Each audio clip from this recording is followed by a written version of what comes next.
Top 3 breakfast foods that spike your blood sugar faster than sugar itself. And most people are eating at least one of them every single morning, thinking it's a healthy choice. Most people assume blood sugar spikes come from obvious things: candy, soda, dessert. But for a lot of people over 60, the real damage is happening at breakfast, from foods that are marketed and perceived as healthy. And the scary part is, these foods often look perfectly innocent on your plate. Today we're talking about the top 3 breakfast foods that can spike your blood sugar faster than a spoonful of sugar would, and one of them might genuinely surprise you because it's considered a classic health food. By the end of this video, you'll know exactly which breakfast foods to watch out for, why they affect your blood sugar the way they do, and what you can eat instead that will actually keep you steady all morning. Before continuing, please subscribe to the channel so you don't miss any simple but extremely useful videos for your health. And if you have any questions or concerns about your blood sugar or your health, feel free to leave a comment below. I will read and answer you. Number 1, instant oatmeal. This is the one that catches the most people off guard because oatmeal has such a strong reputation as a heart-healthy, fiber-rich breakfast. And whole rolled oats or steel-cut oats genuinely deserve that reputation. But instant oatmeal, the kind that comes in individual packets, is a completely different food once you understand what's happened to it. To make oats cook in 90 seconds instead of 20 minutes, manufacturers process them in a way that breaks down much of the natural fiber structure. This is called a high glycemic index process, and it means your body digests instant oats almost as fast as it would digest table sugar.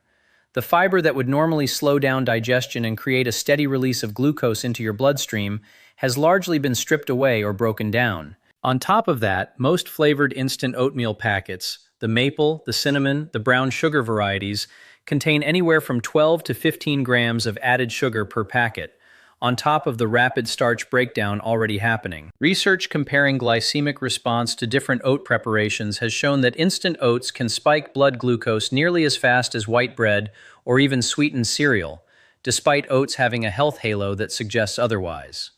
For someone over 60, when insulin sensitivity naturally declines with age, that rapid spike, followed by a rapid crash, can leave you feeling hungry and low energy again within just an hour or two of eating. There's a compounding effect worth understanding here too.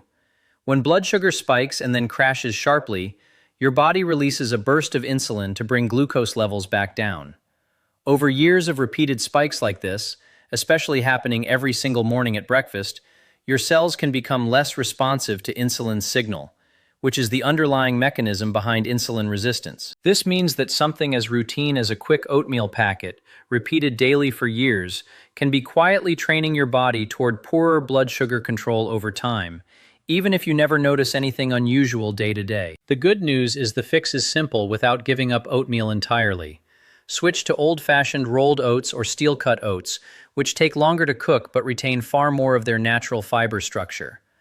Add a spoonful of nut butter or a handful of nuts on top, because the added fat and protein further slow down digestion and blunt the blood sugar spike even more. Cinnamon is another simple addition worth mentioning, since some research suggests it may have a modest effect on improving how your body responds to glucose, and it adds flavor without needing any added sugar.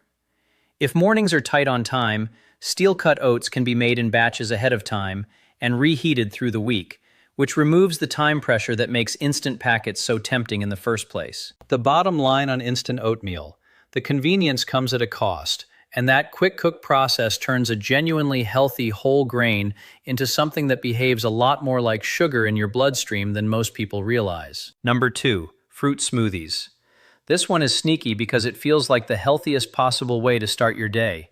Fruit, sometimes vegetables, maybe a scoop of protein powder, all blended together.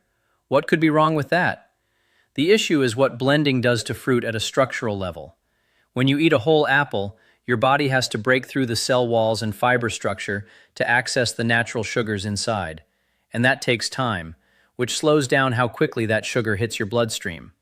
But when fruit is blended into a smoothie, that cell wall and fiber structure is mechanically broken down before it ever reaches your mouth. This means the natural sugars, fructose and glucose, are released almost immediately once you drink it, similar to drinking a glass of juice, rather than eating whole fruit. A typical large fruit smoothie can easily contain the natural sugar equivalent of 3 to 4 pieces of whole fruit, consumed in just a few minutes, with very little of the fiber resistance that would normally be there to slow things down. Studies measuring blood glucose response have found that blended fruit produces a noticeably faster and higher blood sugar spike compared to eating the same fruit whole, even though the total sugar content is identical. The blending itself is what changes how your body processes it. This becomes especially relevant after 60, when the body's ability to clear glucose from the bloodstream efficiently tends to decline, meaning that spike lingers longer, and the subsequent crash can feel more pronounced. There's also a satiety problem that compounds this. Whole fruit, with its fiber intact, takes longer to chew and digest, which gives your body time to register fullness.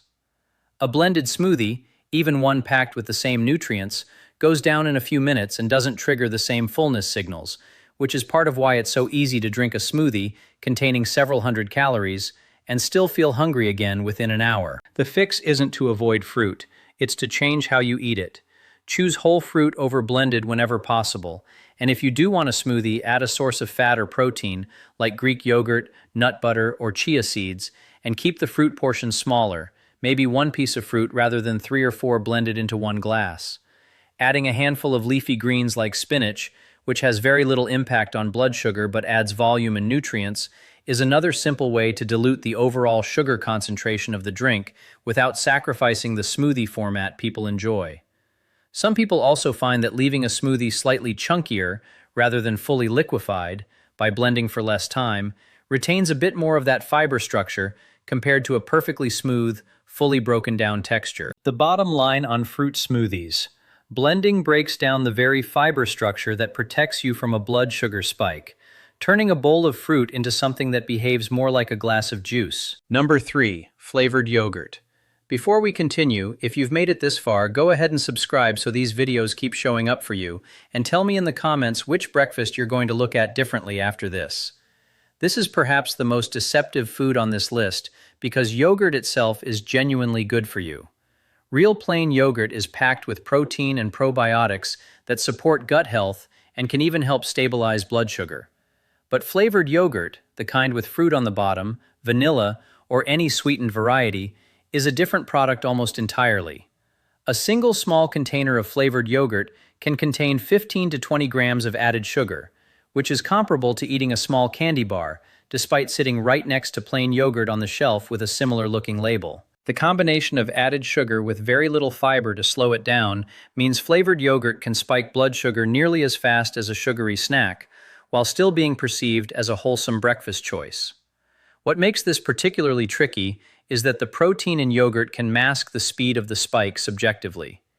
You might not feel the same jittery sugar rush you'd get from candy because the protein is providing some satiety, but your blood glucose can still be climbing rapidly behind the scenes. Research analyzing nutrition labels of popular flavored yogurts found that many contain more sugar per serving than a comparable serving of ice cream, a comparison that surprises most people the first time they hear it.